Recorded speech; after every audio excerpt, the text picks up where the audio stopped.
is Kyle Housen, and I'm a senior manager of cyber threat hunting at Air Canada. Okay, so tell me a little bit about Air Canada. How big is it? What kind of stats are there about the airline? Sure, so Air Canada is one of like the major airline. We call it flying the flag. We're one of the major Canadian airlines in Canada. We're about 30 to 38,000 people right now, depending on what different strikes or things that are going on in our world. And we've got a pretty big cyber team that just sort of got developed. I've been there about 5, almost 6 years now. And so yeah, we're one of the premier airlines. We compete with WestJet, which is the second one in Canada, but we're like the major two airlines. So unlike the U.S. where they have Southwest, a bunch of them, we have two major ones and two or three smaller budget ones. So we work for a lot of the business and flights out there. Yeah, it's like Australia. We got two majors and like literally one budget. I think one just went bust. All right, so can you set the stage for us, Kyle? So, what are the unique vulnerability management challenges Air Canada was facing before you ended up engaging with Attack Forge and Flashpoint? Sure. So vulnerability management has been like a long-standing cybersecurity process for many, many years. Everybody sort of deals with it, patching this and that. But about a year and a half, 2 years ago, it got handed over to my team, which I was more on the red team or offensive security team, because we were running into different problems that were existing in traditional vulnerability management. And I know we have some questions coming up, but there's lots of vulnerabilities, lots of systems. You can imagine with an airline patching a cargo system or things like that on like a Christmas Day is probably not a good idea if you have to reboot them and they might not come back up. Shutting down cargo at this, there's some unique challenges that we face, and so we need a unique approach other than some tool over here says it's really bad, this is bad, it says a core asset, you should patch it. That wasn't good enough necessarily to patch it because it was like, okay, that's information, but that doesn't have the context of my business, right? So the context of my business and what that actually meant and what that patch or that could do to us wasn't really held in that there. So the best thing you do with vulnerability management, it doesn't really focus on, let's say, the adversary, let's say the threat view of it. It's more of a risk view, like, oh, this is a risk. Well, from a risk that's a perceived threat, not an actual threat. And we'll go into a little bit more of what I mean to that later in the questions here. Cool. All right. So, how would you describe the scale and complexity of your vulnerability management and threat hunting operations at kind of like before you ended up reaching out for the solution? And, what kind of pressure was that putting on the team and the executive to get a better solution? Yeah, so when you talk about the exact same that, you come back from audit and you have something like 500,000 critical vulnerabilities, and you have some of these could be on one machine with like a 7-zip vulnerability, but it still says critical in the system, Hmm. right? So there's a lot of context that was lost on some of these machines about blast radius, impact, what it did, and it really started to become overwhelming. And when you try to work with your network team, your server team, your desktop team, when you go to them with like 5,000 tickets or 40,000 patches to do this and that, you usually get like a blind eye or like we can't do this. There's like you're asking us to do an impossible task.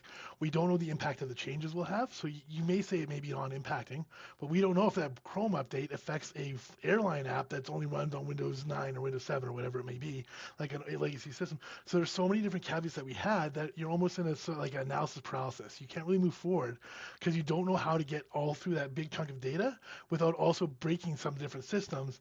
And then when you try to break it down, like what is a feasible way to break it down that actually makes sense? So we started looking at a different way to do this, and so we developed this sort of theory of how to do it, and then we started looking for tools that would help us write this. So we did a full RFP with different vendors. AttackForge was one of them, and we started looking at the different flexibility, the adaptability that we really wanted from a tool to be able to do this. AttackForge was sort of like the clear winner. It came out on top because it was able to do and be flexible in the way that we needed it to be. And even the team, we've kind of pushed their boundaries. You can ask them this yourself.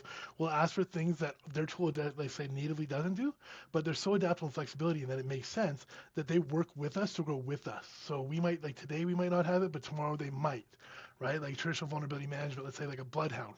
Bloodhound doesn't have a severe vulnerability, but it's more identity vulnerabilities, like being able to Kerberos or get domain admin. Well, what if I take that, apply the same sort of logic or triage and put it into AttackForge? Like, huh, how would you do that? And they're like, let's work on this together. So they've been really good at trying to take non-traditional ways or different ways that we didn't use before and adapting them into ways that we can use this program for more than just your typical pen test or vulnerability management program. Because as a whole, AttackForge is not meant for vulnerability management. It's meant for an offensive view of things. Yeah. Hey, just going back a little bit, one thing we all see when we go into airports is really old operating systems. So I imagine something like Air Canada has a lot of legacy, old Windows systems, things Yes. like that running around. So does that drive you nuts? It drives you nuts, and again, but it's all about blast rates and things like that. Like if those are on a segmented network where one computer from IT can talk to it for patching, or whatever you can do, like there's different way that you can evaluate that. But traditional vulnerability management, like you said, we allow it through the firewall. You allow your Qualys, your Tenable, whatever else through your firewall. It says it's critical. It's on a critical system, but like some of those airport systems, we don't manage. There's organizations like CETA and things that operate these things that are out of our control, but are still connected to our network. Mm. So while we may not have, we don't have operational control to patch them, but we need them, right? So how do we find that gap between, and like I said, risk is an interesting term for me, but how do we have that level of risk that says that we don't necessarily have to patch, but we need a virtual pass or choke point or find these different things. And as this process sort of evolved, there's actually a product that came out called CTEM, which is Continuous Threat Exposure Management, which is a lot of what we built with AttackForge, but we're going a little bit further beyond. Before that was a term. So at 6 months down our avenue with AttackForge, the industry came out like, we need to do this better. And here's CTEM. Like all of the guys on my team, like, is that what we kind of built? I'm like, yes. We're doing things a little bit different, but the same concepts are involved. Very cool. All right. So a little bit. Let's dive more a little deeper into the specific issues you were encountering as you were trying to manage and triage all the vulnerabilities you were finding. I think you said 500,000 can kind of pop up at one stage. Yeah, like and that could be critical. That could be like 20 million, like in total. You know, you're sitting there going like, well, which ones do I need to focus on? Which ones are this? Which ones are that? And we go into it now, but there's a lot of difference between like a perceived threat and an actual threat, right? So like you could be walking down and somebody could be threatening you and yelling on the phone like I hate you, like a debt collector, this and that. That's a perceived threat right now. They don't have nothing to do with you. But when they start having lawyers involved, or this person has a baseball bat or a knife in their hand, that's an actual threat, right? So you start looking at these vulnerabilities. Traditional vulnerability management sits like, here's a critical vuln, here's a critical asset, we should patch now. But in today's world, we found out with like CrowdStrike, and I hate using them as an example because I don't blame them for this, but the CrowdStrike world, they took things down, and that was like a patch to patch in a sense. Like there's no criticality to it, it's a Signer update, but just doing that took down like a quarter of the world, right? In Air Canada and like aviation company, we can't afford that type of risk. So we'd be much more risk adverse to do an update like that in the potential liability that might happen. So if we start taking that from a perceived threat to an actual threat and start using something that we call vulnerability database or VulnDB, which Flashpoint now owns, we start taking that data and actually looking at the metrics and the data that tells us that it's an actual threat to my organization. Where we look at like, is there exploit code available? Is there actual like known exploitable vulnerabilities like CISA Kev and Flashpoint Kev? Are there things out there that tell us that this is something that could actively happen to me, or is it something that somebody says maybe one day in the long-term run that somebody writes some code, get it tested for our version, this and that gets inside our network and exploit? That's a bigger different story. That's where you start going into that. This is perceived. It may happen one day. We might find it. They might write a code, or it may not happen. There's a Windows DHCP vulnerability 2 or 3 years ago where everybody says it's wormable, it's going to crash, everybody's going to do this. Nobody ever wrote code to exploit it. Nobody could ever actually get that working. But there was a big flurry of mayhem to go and patch this and get it done all right, crashing systems, but it was only perceived threat. To this day, there's no actualized threat for that vulnerability because nobody could find code that actually make it work. So we really come back and said, okay, what's an active threat to our vulnerability? So take this all as vulnerability today, take all this stuff, put it into AttackForge with VulnDB, and then focus on this automatic triage, say, okay, what is the actual threat that we have to worry about? And then once we have that actualized threat from a vulnerability perspective, then we look at a business context and a threat context. Is there threat intelligence that say it's actively being there? Just because POC code is there doesn't mean that it's actively exploited. But if I see APD29, Muddy Water Fine Ran, some of these guys that are known to exploit that code version, and let's say Iran or them are known to go after Canadian companies, especially aviation, that threat intel tells me that that's an active threat to my organization, especially when I find that code. So that has that level of almost immediate patch, sky is falling, get done now, right? And there's other ones that maybe don't have threat intelligence, but they still have active code that's not. So that might be our higher mediums, and then let's say take that 7, 14, 30 days to patch whatever we decide on, depending on what the system is, whether it's network, server, desktop, whatever it may be. But that's where we start focusing on actualized threat, what it can actually impact us and has that potential, not at a theoretical perceived level, but right now I could go download this code and break into that server. If I have that type of visibility into it, that is there. And when you look at that, that comes down to like 1.4% of all the vulnerabilities out there. Wow. Okay. So, as what I'd love you to kind of dive in if you can, jump back to your memory. I don't know if you're having a Coke or a coffee or something like that where you were, but kind of what was that moment that highlighted the need where you were, shit, I need a new approach. We need a new approach to this. It's not working. Yeah, so when I took over this as so I kind of got put in a senior manager, got the team that was running vulnerability management and stuff under our red team, saying we need a new approach from this. The executives, everybody saw it, and I said I'll put my hand up and take that challenge. And so I started taking the tools and the account and all the stuff we got there, the run around with their vendors to patch, and how hard it was to get the business units to patch, like an HR finance or like a cargo system, saying we need to patch this. Like, no, you can't. We have a critical system running. Okay, well, I understand that, but you want to run payroll, but I can change the payroll numbers, right? Like, Mm. where does that balance come from? And we got into this sort of battle back and forth in this sort of secular manner where we were kind of fighting all the time, but never actually making impact or changes, right? So by using this calculator that we built, and it wasn't me, I'll take full credit, it's my team that built this. I said, I want a way to triage this, build this thing. And they came back and did all this mathematics and numbers with all these different stats into like a yes or no questionnaire in Excel the first time and said, okay, this is how we're going to rate our vulnerabilities. We have a vuln context, a threat context, a business context. We ask these 5 questions for each column. It gives us our severity rating and what our action plan is going to be. So that's where we started. And then like this is cumbersome. Even if you only have 12 or 15 vulnerabilities per sort of portfolio that you have, that's still a lot of work, right? So how do we automate this? How do we bring this into a platform that manages this? And all the existing tools like Attainable, Qualys, that didn't have a way to bring that in and do that kind of context with us or add in what we've built in to that.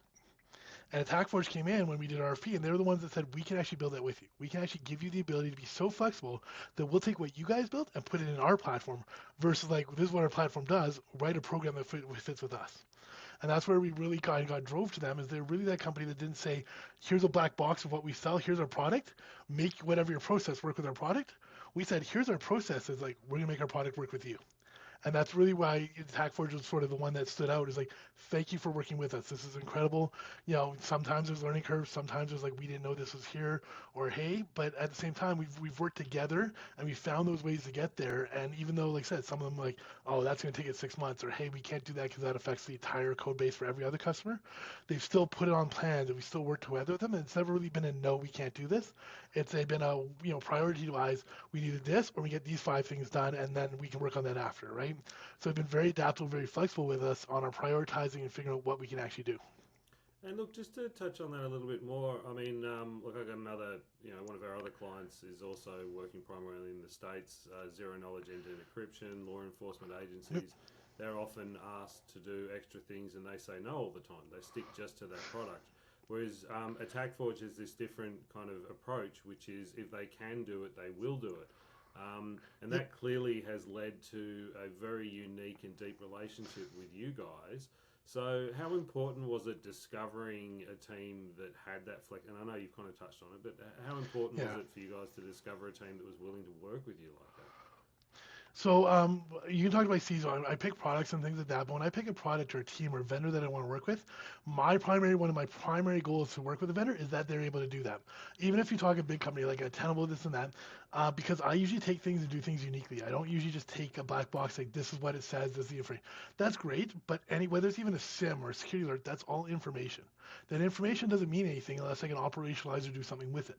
And if your tool doesn't provide that, either I need another tool or way to do that, or I need your team to understand that this would make sense and work with you. And we've had some companies, like I said, that will be like, they'll give us 30% of it or 50% or 100% sort of adaptability. But we've had other vendors that say, no, no, we tell you about this, you don't tell us. And I'm like, oh, well, it's a good thing our renewal is coming up very shortly because that's going to be something that you're great. Well, you're great for the time that we had, but we are growing as a team and maturing.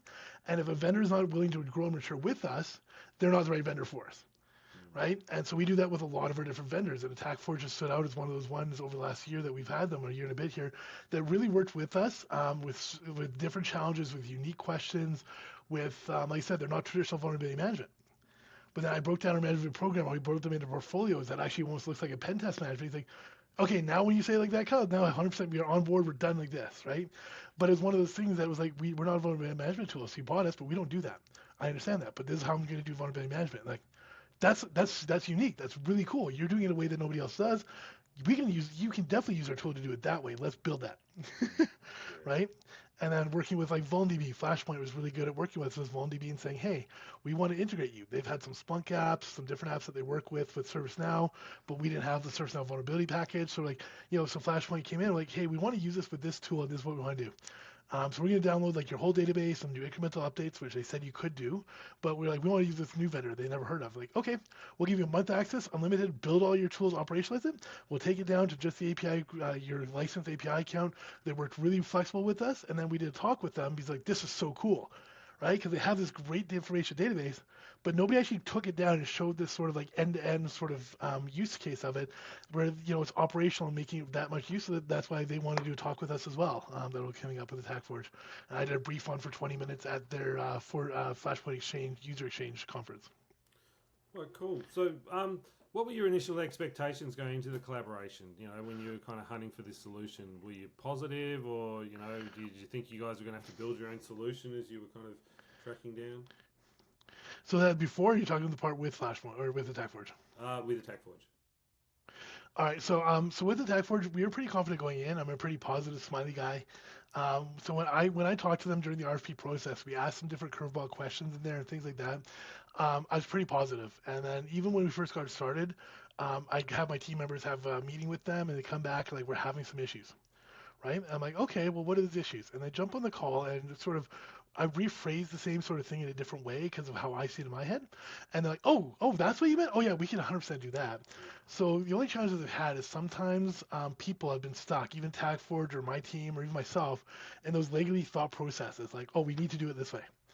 And then when we've come out and said, okay, well, we don't really need to do it that way. We can change things. We're not handcuffed by what the industry says. We're not handcuffed. We want to do it this way. So if I phrase it this way, can we do this? Well, yeah, we can do that. Why would you want to do that? And then we show them like the back end work. We show them the backlog and stuff. They're like, okay, that makes so much more sense than just trying to talk about it. Let me show it to you. And Attack Forge has always been wonderful. Be like, okay, that's not the way we saw it. Right? We saw how you verbalized it this way, but seeing it end to end on the screen, now we understand what you're trying to do. Yes, we can do that. So I've always been positive with them. They've never come back and said sort of given us roadblocks or no's, but it's also been sometimes we've had that kind of like a miscommunication where we ask for something verbally, they're like, that's not, we can't really do that, and I'm like, okay, I'm going to show you on my screen, and like, oh, that's what we can do. So again, because of different vernaculars and different terminology and things like that over the space, sometimes when you use that those things from a legacy process and try to use them in a new way, it makes you think of that legacy process, legacy thought model. And so sometimes you have to show them like, well, even though I said that word like risk, what I mean is this. I'm like, oh, okay, yeah, that's good. But we've kind of had to work with that a little bit to be, find that right vernacular, the right way to address things. Because again, when you say stuff like Pentest, you say finding or remediation, or you say critical, like some of these things make a lot of sense, but the way that we're trying to build them up, we're doing it a different way, right? So it's like, well, how do we triage this, or how do we do this, or what if we want to only do this? Oh, okay. And so a lot of times Attack Forge will come back and give us their opinion on what we asked for. Like, we can do, how would we do it like this? And they're like, that's even better than the way we thought. Thank you. Right? Because it's one of those things like it's a give and take. There's no like yes or no. There's no like vendor telling us how it works, not telling the vendor. It's very collaborative and very functional. Like they're an extension of our team trying to solve this problem. And when we get a gotcha, we get a roadblock or a hiccup or a road bump that says, hey, this is not really what I went, or this isn't working the way I wanted to. How do we address this? They've always come back and said, oh, hey, you know what? It's not there. Or hey, there's like AF script or something that's coming in the future. When that comes out, that's going to solve that problem. So until that's done, let's pause this or put this on the side and focus on these other things. Because when that's out, when that's completed over here, we're going to be able to solve that problem. But let's get all this stuff booked up before. So if we have like 5 or 4 different things all but banking on this one thing, when it's ready, then we hit the ground running. We don't have to wait, right? Let's not pause our work, but let's keep moving forward. I love that. So, the agility, getting on the same page with like normal culture and naming and stuff like that. So what are some of the other ways, things that were impressed you about how the group, the 3 different orgs came together to progress the solution for Canada? It was really good. So like with the Attack Forge, they're really good. Like even the first day we got them, I think it was on a weekend for us in Canada. Of course, Australia and them have different times. I said, hey, the parser for like this quality thing is not working properly. And so I sent them a sample, and like within like under 24 hours, like 12 hours on like a Sunday night because it's Monday for them. Like, here's the working script. Like, what? So they're very, very responsive, and it was very cool to see that they weren't really like your typical vendor, like support ticket here, support ticket there. Like, we still have support tickets, we still log them, but they weren't necessarily making it so stringent that it wasn't adaptable and you can work with it. Like, hey, we're having a problem right here, and like, no, we'll get on the problem right away, or hey, that's going to be a bigger problem that we can't fix right now. Let's push it off. But you're never left in the dark of where things were. You're never doing this. And that's why, if you ask, like, we spent more, I think, on professional service hours doing all the unique stuff we did than the tool price itself. Okay. Because we customized it so much, the tool itself is so amazing that we didn't really have to spend too much on like buying the product, but it's more like we want to do all these unique things with it. So let's buy a bunch of professional service hours to help you guys and pay you guys to help us build this in the way that our vision fits, right? And they've been amazing with the hours. Some of it's included with our purchase, some of it's not, but they've gone back and forth with us to find out where that sits. That's pretty cool. All right, so what made that final solution uniquely suited to your Air Canada's needs is when you worked through all the problems. So we had like two or three, maybe four vendors we walked through with demos, right? And for pen test management kind of software and things like that, because our red team as well as looking at this from a red team perspective or external pen test, a lot of them really focus on the reporting aspect of it, right? Like, I'm not going to name any names because I think that's mean, but there's some other vendors where like they're very heavy on getting things in and managing how to do this and report on them, right? And we're like, well, we're really focused on the remediation tracking with like ServiceNow or Jira or Archer, RSA Archer, things like that. Like, we have some things. Our like reporting's great, and we want to have reporting, but we really need to manage these vulnerabilities. I'm really looking at managing end to end the remediation. I don't want to have to go in here and chase somebody in ServiceNow or Jira to fix their thing. I want my tool to create that ticket for me, let me know when it closed, let me know how long it took, do all that sort of management, that triaging for me, and that management of the actual vulnerability more than it was the actual reporting end or this and that. It was really that end to end platform where I want input. Attack Forge to take all the triaging, do all the stuff in the middle, then have the go to your ticket system, and then tell us how it does, and then all the analytics around that, right? So I can actually measure that. Like I was showing our one of my red team guys today on a call about how the application security stuff we put in there, one of the analytics screens, I could say like there's a bunch of vulnerabilities on say cross-site scripting, SQL injections, that. I can actually take that right now, put it into CSV, and tell you which of our applications are more vulnerable to SQL injection, which ones have cross-site scripting, which one's this. So you talk about Sneak and some of these other apps that do like security awareness for developers. I'm like, well, I actually know which teams, like this team, this team needs to really work on SQL injection because they're the top two apps that are responsible for this that have SQL injection bugs. Access Controller, Clear Text Credentials, it's this one app. That's like tenfold compared to every other app in our organization other than that. Being able to drive down those metrics and see where those problems are from not even like an operational team like desk side server this, but even to what application. Imagine if we can go in there and say all the systems we patch, which one always took the longest? And let's say it's always Chrome. Why is Chrome always the one that takes the longest to patch? It's like, well, we have legacy web apps, and sometimes the new updates of Chrome don't do that, so we have to do a manage Chrome or add extensions. It's a lot more complex of a problem doing browsers than is a 7-zip or a Windows update or an Outlook update, because these ones here impact legacy operation systems. So, oh, well, okay, was that every organization, or is that only like the airport IT systems? Well, it's usually mostly airport IT. Oh, well, now I can break that into its own sort of portfolio and manage that differently with different deadlines, different timelines, understanding that data and make strategic and tactical decisions based on the vulnerability data I have versus trying to take guess and coming back to these teams like, vulnerability management and security is known for you're doing bad jobs. Here's the hammer. Like, you suck. You suck. Like, here's all the vulnerabilities. Here's how we broke into you in a pen test. Now we're coming with them and being more collaborative with our IT team saying, hey, we've noticed that you're this one side that always has this one problem over and over again. It's a pattern. How do we help you fix that pattern? What is it that's the hardest part that we have to work on to fix? And I can have that conversation with them based on numbers and stats other than I think you suck because every time we do a pen test, they always break into email.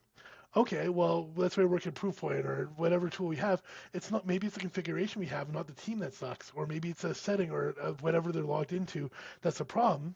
But I'm not coming to them saying this is that you suck that you can't do this. I'm like, why are we running into this all the time? I have the numbers. I see on consistent, you're 14 to 20 days behind your patch window timing, and it's only specific to these one applications. And now that I can draw that out from TagForge, I have a much better conversation, a better relationship with our IT teams because our IT teams they don't want to tell them the dirty secrets. They want to come back and like, well, this is our problem. They're dealing with MIs, things being down, outages, this and that. They don't necessarily have time to crunch the numbers and come back and tell me like this is a problem for us. And this is always a problem. They're like, we're trying to get the work done the best we can, right? Like we're trying our best, Kyle. Right, but now we say, well, it seems like if I remove this one issue from you and put it into a different pile over here, you guys actually look like freaking rock stars over here. And because this one thing is a different problem, let me go take this onto an I team or like an architecture or strategic team to find a better way to manage this. Maybe there's a managed, like there are now isolated browsers, like a island browser or like a specific browser. If we use this browser, maybe that would solve the problem of these Chrome updates because I don't have to worry about that for this team. So maybe that's a product or something I could help them purchase on us that would eliminate that problem for them. And then the rest, then they'd be rock stars and everything else. But I didn't have that data before. And they're so running fire to fire to fire to fire to fire, they don't have time to come back and tell us that this is the thing or this is why the thing is. They're like, we got it done. What's your problem? Right? And you're like, well, it wasn't done in my KPIs and my metrics that I have to report up to the board of directors and things like that. So I can make that window longer, but I'd make the window longer if you have a compelling reason, right? And if they come back and say, well, it's because of this, I'm like, well, what if I just replace that with something better? Yeah, we'd love that. If somebody could come up with a tool we don't have to update all the time that doesn't have to do this and solves our problem, they're like, we want to work with you. Yes, we'll give you the money for it, right? You don't even have to pay for it out of security. Yes, solve my issue for me. But right now, they don't have the ability to look back, and most IT teams don't, right? You're dealing with updates to F5s, Palo Altos, network devices, Chrome browsers, Windows updates. Like they're on the top ball all the time, fighting fire after fire, right? And even as management in those teams, it's hard to step back and find out of all the problems they have, these are the ones they have to work out, right? So being able to do this in Attack Forge has really been allowed us to have those good, more tactical conversations with them. Like, it seems like it's only this. Why? And like, oh, right? Or like, some app is only done cross-site scripting or only SQL injection. Like, well, why is that? Is this the only app that uses SQL databases natively in the web app?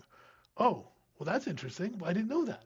Right? So maybe we put like an imperv or an SQL database or SQL WAF system in front of it to help mitigate that threat to give them a longer time to patch.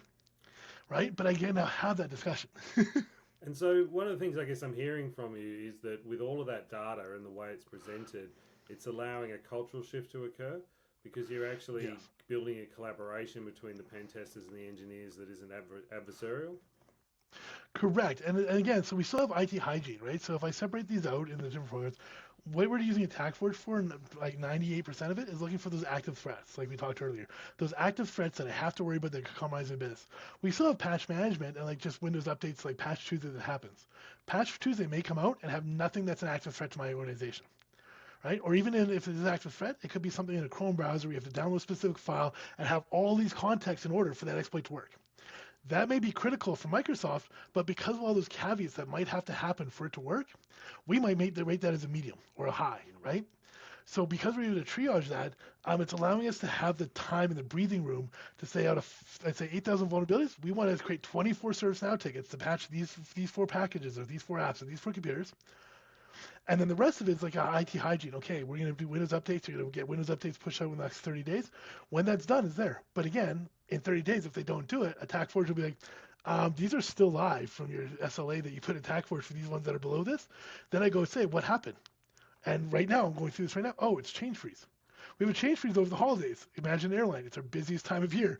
We have flights going in and out. We don't want to do that, and our patching got disapproved from our cab change meeting to say, let's go do this, right?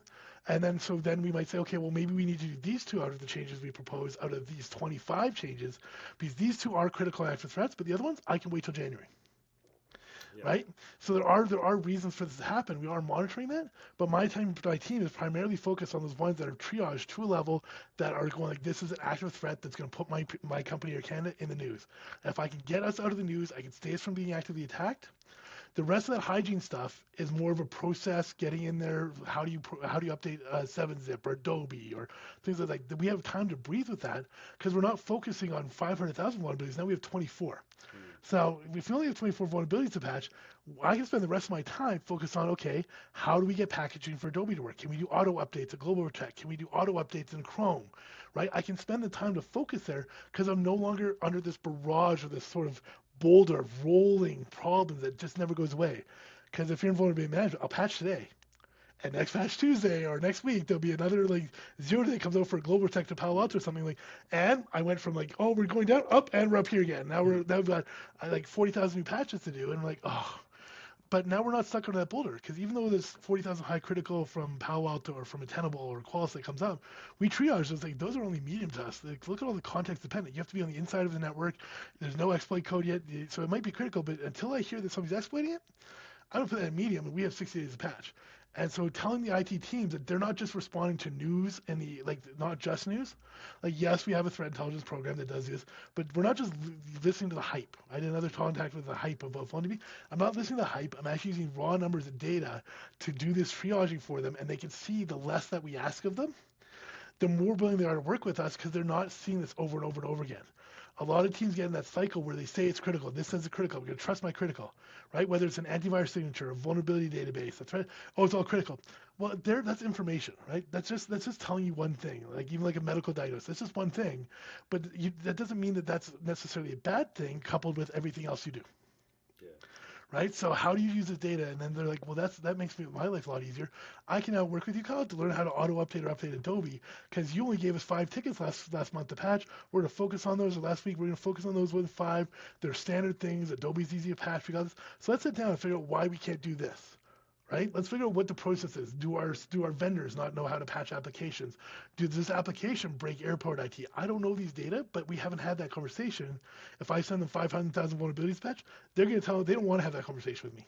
Right? They literally like won't pick up the phone. He's like, I know what you're going to tell me. We're 500,000 vulnerabilities behind, and I have no way to get in front of it. Because as soon as we patch 500,000 in a month, we have another 250. Yeah. Right? So it's a rolling cycle. Like, oh, did I do this for you today, Kyle? In 2 weeks, you're gonna come back to me with another 250,000. What have I really done? What have I accomplished? Right? And you have to, with security, we've always been the no guys, the bad guys. Now we're actually showing teams that they've actually accomplished something. They're actually doing good. They're causing impact to the organization, keeping us out of the paper. And that's a great story for everybody to hear. Now they're feeling they're actually doing something that's not just beating them up all the time, right? They're actually saying like, we're doing this, and this is the reasons why we're doing this. And this makes them feel like, thank you. Like we're actually doing some meaningful work as opposed to just patching for make work projects. And what have been the kind of business improvements for Air Canada? That's great about the teams, the structure, the culture within security, but how about the benefits for the business overall? So the business overall benefits because again we're not patching all the time. We're not trying to patch them every week. We're not asking to do this. And then again, when you have business ops stuff or like cargo, people that said they can't patch, we're not coming back to them and telling them they have a backlog of 50,000 vulnerabilities they have to patch. I can come back to them and say you have 7 right now that are actively exploited, and they're like, well, if you only have 7 and they're on these 3 systems, right? So our relationship with the business has got a lot better. We have less fear of outages, right? We don't have that CrowdStrike fear coming in. Like, if we patch this today, what are we going to break? When you have 50,000 of them, they're like, how can you possibly tell me that you're 100% sure that we're not going to break anything? If I have 7, I can say of these 7, I can even tell them like of these 5 I know, these other 2 I don't know, right? And then we can have that conversation. Say these 2 can go 14 days because they want to test them, and these ones can be done tomorrow because I've been given that assurance. But it's created a lot more strategic conversations and not the adversarial conversations because they're not being inundated with over and over and over again and asking to reboot their systems every week, right? Because you know how that works. Like you see Adobe, you see all these things, Microsoft. If you had to patch every time they said there's a critical patch being done, patching is a non-stop process. You're patching a new thing every single day, and it's coming out, it's coming out, it's coming out, it's coming out. And as an IT team that's not security focused per se, or the security is one of the big things they have to do, but with everything else they have to do, the CEO's laptop isn't working, the Wi-Fi is down, all these other issues, to compound on that is really, really hard. Right? And then you have to go to the same operational business teams like finance. Like, we have to take down your finance system 17 times this month. That sucks, right? I can understand why the finance team's like, you're not going to patch anything. We're going to keep our legacy server forever because you have to patch it, right? But now when we have these conversations with the business and we're taking less outages and the outages we are taking have good reasons behind them, it's less of a struggle for them to approve it because they're not coming back and saying like, well, it doesn't make sense. Why do you want to do this? I'm like, well, here's your calculator. Show my math homework, right? It was back in high school or whatever. Show your math homework. I show them the calculator and all the work we've done, and he's like, I show them the calculator. They don't really have this foot. It's not that I'm not giving the foot, but they don't really have that foot to stand over. Like, we don't want to do this. Well, okay. Well, here's the reason why I want to. Tell me why you don't. Yeah. And it's kind of like, yeah, it kind of outweighs that, right? Because before, like 500,000 we patched last week. They had a good case to say no. right? They had a really good case, like you're interrupting payroll, you're interrupting this. Our cargo system went down last time we did this. We had that. They had a good reason to tell us no. But now that I'm showing my work like a math problem, I'm writing out the equation, long form, and showing them everything we're doing in between, because I'm able to show that to them, it's no longer a question of whether or not I've done my homework, if these are going to impact us. I've done enough of my homework, but they don't question that anymore. They don't go and say like, well, I don't believe you. You've shown us all the work. So, okay, can we maybe push out a week later? And we do get that negotiation sometimes where like, we can't do it this Friday because it's payroll, it's Christmas, or we can't do that this. I hear you.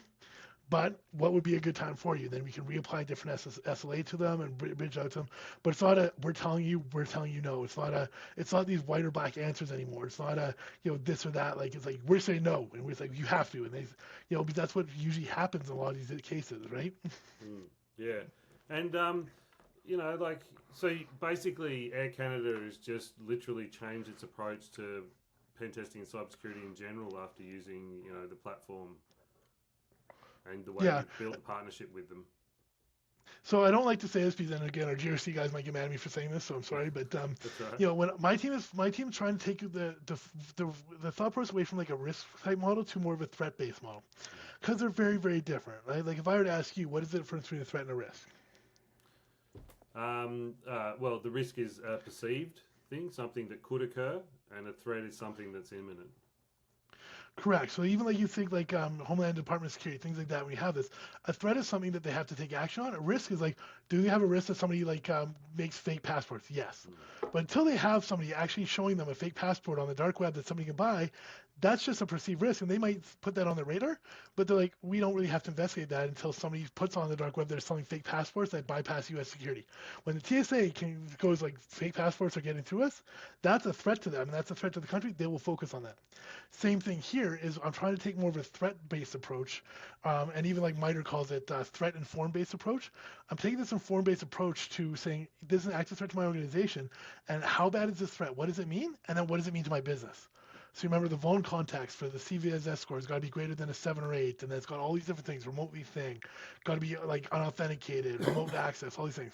When the vuln context, is it threat intelligence? Is this on the business context? Is it PCI or sensitive information? Is it externally facing? Does it support a critical function in our network? Right? Like so, some of these business questions, we ask that last because at the same time, if the threat and the vulnerability risk are high, I'm sorry to say the business rating, even though it's a large percentage of our calculator, is going to mean less to us because we're going to tell them this, but we're still going to show them that we did the work, right? But at the same time, you could have something that says CVS score 5, right? Has threat intelligence actively exploited, and that it's on the internet and supports a critical function. So even though the CVS score is 5, and we would say that's not a low risk, because of the threat and business context, we now say we need to patch this immediately because the threat and business context tells us that low vulnerability could actually impact us. Right? So it's not just about using the technical security data, it's also about using those other data points to actually drive that decision. Because having a business impact could be really high for low vulnerability. And so most teams say low vulnerability on Tenable or whatever else, say, well, it's a low, it's a 2 out of whatever on the CVS score. Okay, well, what does it allow you to do? Read arbitrary data. Okay, that's fine. That's our PCI server. Right? That is context, that vulnerability that vuln scanner doesn't know, that we're like, yeah, reading PCI data or GDPR or whatever these ones, that immediately pops up to, okay, we're screwed, let's go patch this. Right? So it's a give and take between what you do and how you look at these problems, because you can't just look at it from like a white or black scenario, like high critical vulnerability, this and that, or how do you do this? Like with Tenable, they have attack path analysis, which I really like, because it tells you like this exploit might be over here, let's say in an OT network or behind your PCI zone, but in order to get there, you have to get a phishing email to this, to this, to this, to this, to this. So then I go through and I look at like a firewall or a firewall, like how many computers can actually talk to that machine? 2. And you're like, okay, well now from a context perspective, I'm like, okay, so or maybe there's 1,000 of them, but only 2 that are actively talking to it based on firewall analysis. Well, if I can go and take the analysis back and say, okay, guys, we see this big risk because it says SANWARM or APT33 on Iran can hit this. But I look at this from a choke point perspective, like when I've looked at logs for the last 90 days, 2 computers, the only ones that hit that computer on that port, can I lock it down to those computers? And those computers, we have application control, 2-factor authentication, this and that. I can actually create a choke point and say, you can have 6 months to patch that now because I've been able to draw that path or that context around the vulnerability, not just one piece of information about it. It's a bigger conversation, right? We get into that attack path analysis when we have that pushback or we have those questions like, well, we can't do that. It's OT. We can't patch this PLC in, the cargo airport because you have a vulnerability on it. Okay, I hear you. I know you can't patch it. But we have a vulnerability actor like Trisis or like a Stuxnet type thing that have known to exploit this. I need to understand more context around this. Let's look at the attack path. Let's look at our firewalls. Let's look at what's there. And what can I do in the mean term? If I can do something mean term that reduces that threat or that risk of that threat occurring in a certain way, then I can start having that conversation like, okay, we're going to lock down the firewall. Yes, you're going to have to jump to one of these two computers. I'm sorry that might be cumbersome for you, but today 98% of traffic uses them anyway. So change your workflow process to SSH or RDP to this machine, MFA, then go do your stuff. And you're going to do that for the next 6 months until it's patched, and then we'll open the firewall rule back up. Yeah, But that's a conversation I can now have, and because I don't have to do that for every single vulnerability. You know what I mean? Right now, most teams are thinking like that's a lot of work to do, Kyle, for one vulnerability. It is, but when I'm talking about 24 vulnerabilities out of 8,000, and out of the 24, I only have to have the conversation once or twice for that one of those vulnerabilities, then I have the time to do it. Because I'm not focusing on 8,000, I'm focusing on 24 divided by, now it's down to 2 of them that I have to have that conversation. And now I can actually focus on creating those choke points or having that meaningful conversation. Because out of that 22 of them, out of that 24, 22 of them are already being patched in an incident ticket.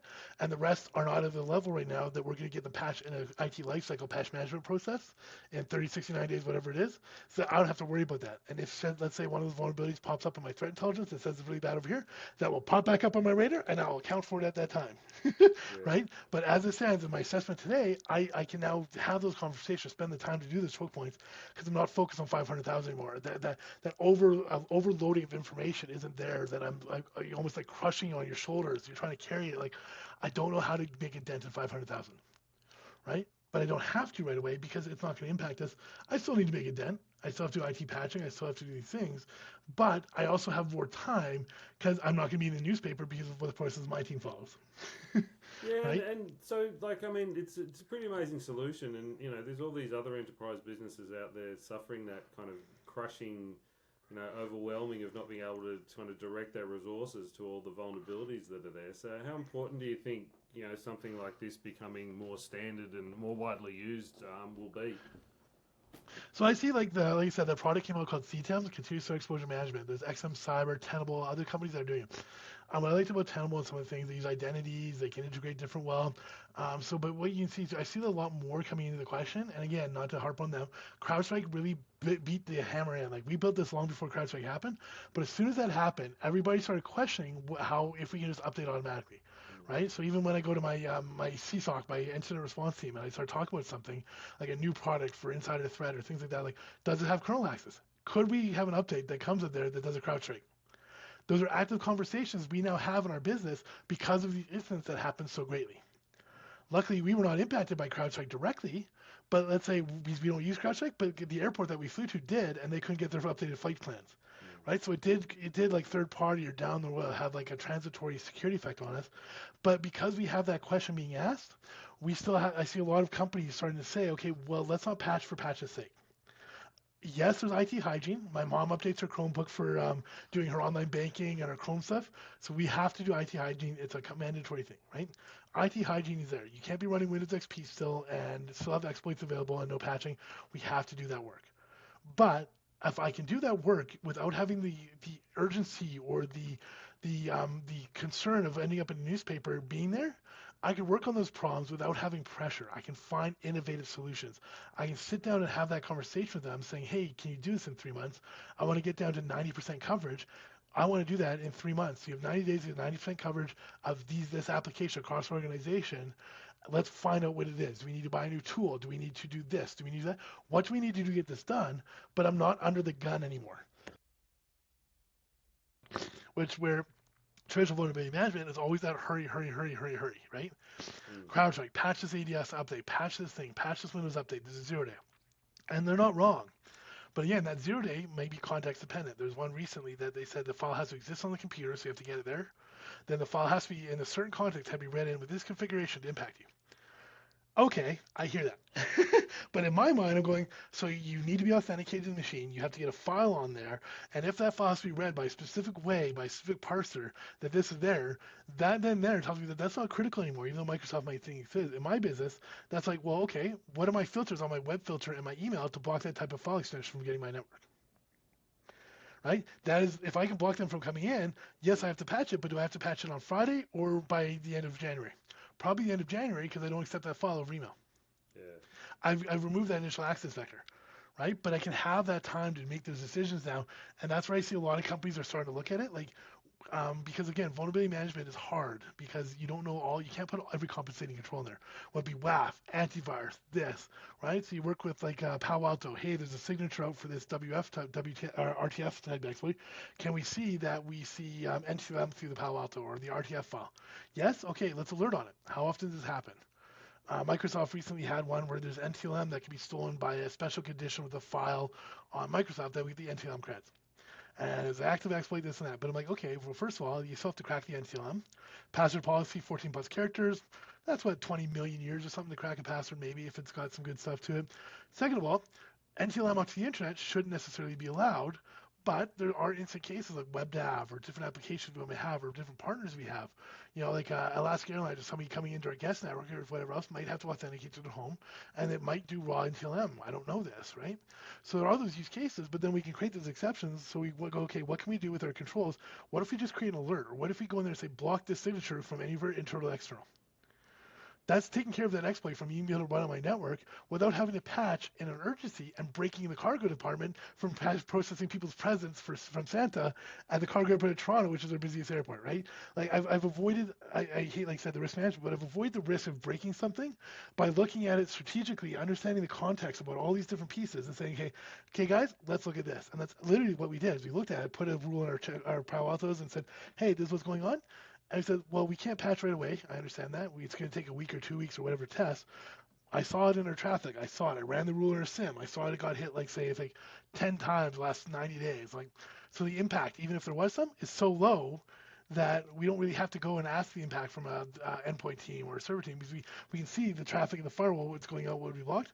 So let's put that block in place, deal with the exception. Somebody comes to our network, says it's not working, call them, create an exception rule for them.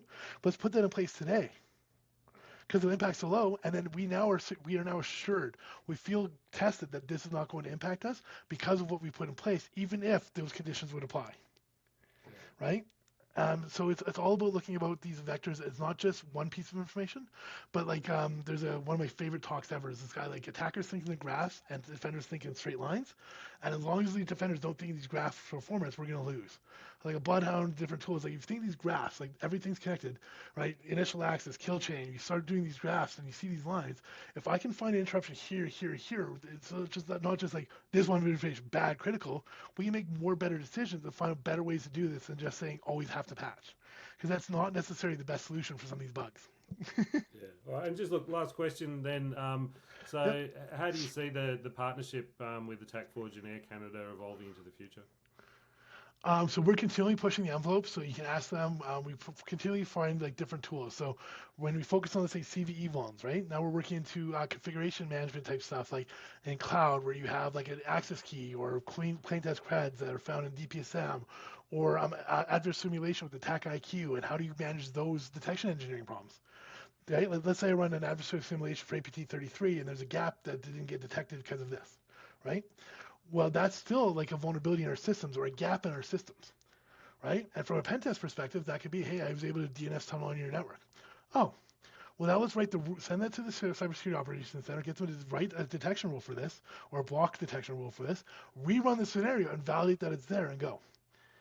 So because we're not doing it just because of the adversary, like just one piece, like pen testing vulnerability, we're looking at this holistically from an offensive security sense, even like third-party threat intelligence, like a breach of one of our vendors, or compromised credentials. That's a huge vulnerability. If you were to ask me until this year, what are the three most common initial access vectors? Most people said phishing, vulnerabilities, and compromised credits. I would say compromised creds are number one. Colonial pipelines, everybody got compromised creds. Then we have phishing, and then we have vulnerabilities. So vulnerabilities was the third major way that people broke in, right? So if you hear that story, then why are vulnerabilities the one that we're trying to focus on versus compromised creds, right? But we have tools like Spy Cloud and the Flashpoint and things that do compromised cred monitoring for us. So if this cred comes in from here and is used here, right, we're going to put that into AttackForge. What's really cool is what if I have a red team assessment, they Kerberos, and they use that same ID? Well, now that new asset, that identity asset in AttackForge, will not only have that it was there, the Bloodhound had it, and that it was compromised. That now says I have to remediate it, and it shows that context of how, like the blast rates, how bad that one compromised cred could be. It's not just saying Spy Cloud, we found this cred on a malware piece on this PC. It's on a personal computer, let's say, right? We reset the cred to that. I'm like, well, how bad could it have been? Well, Kerberosing could have been done for the ID because we did our red team exercise here. We look at that credential ID in Bloodhound, and it's got 5 different attack paths to domain them in.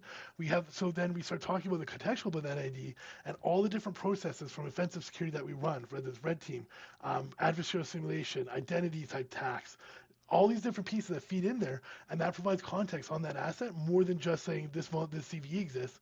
This CVE exists with this configuration change, with this identity, with this attack that was successful. Now I've got a story to tell. I'm not saying, hey, patch this. I'm like, here's my story. And that's what I try to challenge my team with. Tell me the story of why this is bad, or tell me the story of why you want to do this work. It's not just like, I want to do the work because some tool told me. If they come and say, well, what Call said it's bad, you're going to go back and come back with a more compelling story for me, because that does not tell me a reason enough. That tells me that a tool told you, but not that you've done the background work in the story to tell me why we need to do this and the impact that might happen or why. But if you say, hey, this CV is on a codal host that's connected to the internet, it's got this host on it, it's got login IDs that are in Bloodhound that are Kerber roastable, and the user ID that's compromised the Spy Cloud has access to it through RDP over the internet. You tell me that, and I'm like, okay, we're going to patch that immediately. Yes, 100%, we're creating a major incident. We're going to go. You've told me the story, but through all our different tools, not just a vulnerability management tool. Compromise thing, like I said, we use abnormal security for email and Flashpoint for, let's say, dark web posts. Well, if somebody posted like Boeing got hacked on the dark web, and then I go to our abnormal security, our vendor base, and say, here's all the company people internal to my company that send me emails to Boeing, and automatically send them a breach notification. Like, be careful that if you have an email from these people because of this, and then send a service now ticket to my third-party risk team to do all the other third-party risk functions that are outside my realm, but from a notification standard, I've tied 2 different tools together, created the object, said, okay, this vendor talks to 400 people. That's a pretty big impact if they get phished. So there's a larger attack surface. We've sent them this so I can do those ratings, put that in there, and then put it in there. And then if I get a phishing email from Boeing, I now say, hey guys, look, I saw it, right? And it's not just looking at it from one piece of information. I think that's what the security industry has struggled with. Like even passwords are still a problem, is we have these problems that we have, but we're focusing them on sometimes in siloed areas, and we're not really connecting those dots very well. That was my first talk I did with Anomaly Threat Stream way back in the day, was connecting the dots. I need to tell a story. What is the story of this? What is not just this is here, this is bad, or this is that?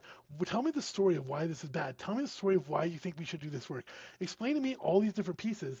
And if you're only using one thing, like it told me so, that'd be like me saying, go do this. And like, but why? I'm like, go wash cars. But my job isn't washing cars. Don't question me, just go wash cars. No, tell me why you want to wash a car. Well, it's our CISO's car. It's his birthday coming up. It's this. Go wash his car so you get. Oh yeah, you want to raise this year? You better go wash his car. Like, and that's an extreme case. But you can see why having that story, making those compelling things, you can't just take one piece of information and trust it, right? So like adverse simulation, that's part of my threat hunting that you mentioned earlier. Threat hunting is finding the things that can't be found, right? If you know it doesn't work, so we use Attack IQ to go and do like the simulations of APT30, APT39, find out where the gaps or detection is. That's where my team will hunt, right? And then if we hunt that and say, okay, this APT uses these 12 vulnerabilities. Do we have these 12 vulnerabilities in my network, right? So then that's a threat intelligence view that comes, let's say, from a CISO vulnerability, right? And we have these things. I have an automated process. So read the news from our threats, from all the threat intelligence streams, nation state, 0-day, this, that. Then scan our systems and say, okay, are we vulnerable to this? And then sends me an email saying, here's a news article and here's your impact here in Canada. If there's a news article that comes out that doesn't have impact to me, I don't get an email. So I literally taught my automation program to read the news story for me and tell me which news stories have impact on my organization.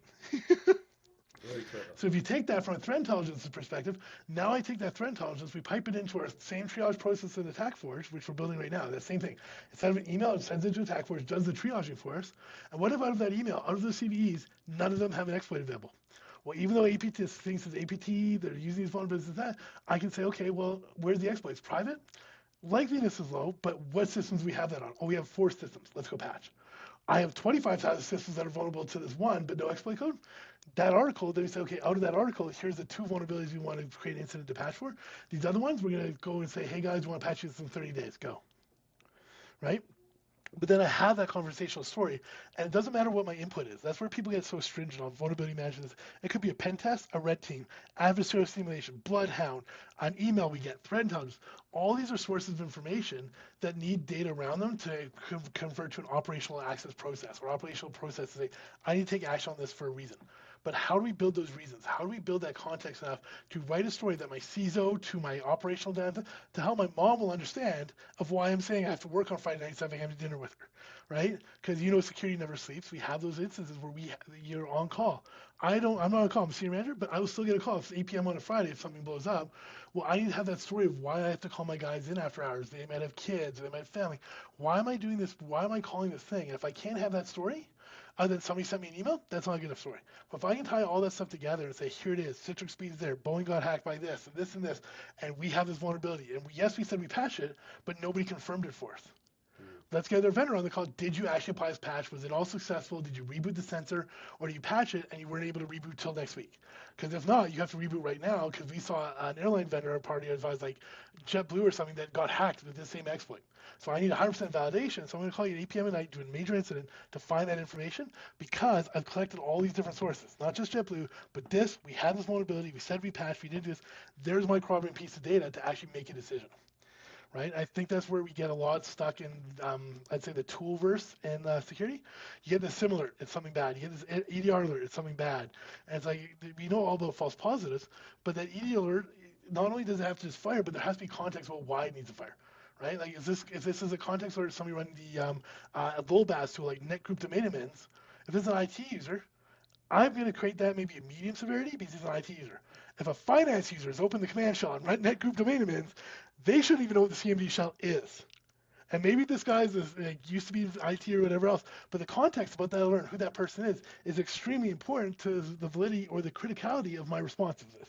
Yeah, yeah. I can Right? see And that. again, so people get so siloed in like cybersecurity's over here, vulnerability management over here, red team's over here, GRC's over here, that we're not combining our stories well enough to tell the business, and that's where we've always had that business problem, the communication problem. Business understand we don't draw that story together well enough to tell them. That's why pen tests and red teams are so good. We have this vulnerability, okay? This pen test came in, use that vulnerability to read the CEO's email. As soon as they read CEO's email, you get the immediate do whatever you have to do to fix it. But I need to be able to do that in a more manual way where I don't have to hire a pen test for every vulnerability. How can I do this with data sources that I have? So using vulnerability as a truth of source, using AttackForge as our middleman for all our input sources, do our triaging, to tying that to our remediation process in Jira and ServiceNow, and being able to end-to-end process that, I now have a global view of all these different processes that are coming in from my team, whether it be threat intelligence, adversarial safety, to tell that story. And I don't have to guesswork. I don't have to do this. And it's repeatable. Audit loves this. If I show them the calculator, they love it because they don't, audit doesn't come back like, well, why did he say it's good with the patch and she didn't? Right? You always have that with audit, right? Well, this is a repeatable process that we do every single time in a computer program, every single vulnerability. So they can't come back to me and say that, well, he said something different than she. I've got a repeatable process that's auditable. So audit comes back, I don't have to question whether or not you're using the right information or why you made that decision. I can see why you made that decision. And even if in the end it becomes the wrong decision because there was some exploit code out there that we didn't know about or our sources didn't, we still defend ourselves like we didn't know that because we didn't have this. But hey, let's go buy that CrowdStrike mandate that had that information. Now we see that gap. Let's go buy that tool to fill in that gap that we've now identified. But it wasn't because we didn't do our job properly. It was that we did our job exactly as we did with all the tools we had, and there's a gap here. Right? And then that's great for budgets. Then I go to my boss like, hey, we need to buy this. Why? Audit pointing this out. He's like, crap, I have to give you budget. Right? It's all like a Accountability, question. data, all that kind of stuff. It's all kind of come together, hasn't it? Yeah, so that's why we really love AttackForge because be able to be the glue for all those different processes. Like they don't work with Bloodhound traditionally right now. They don't have the spy cloud or the flashpoints or the vulnerability for us. But because they've been able to integrate and work with us on all these different things, it's really become our central point for my team to understand the effort and operationalize of all those different tools. Right? And so that way there, if somebody says, well, what happened to the spy cloud credits? Well, we sent them to CSOC to do this. And I could create a task in there from a red team to go try to break in with them with open bullet. Oh, they still work. Now I know their process broke. Let's go fix that process.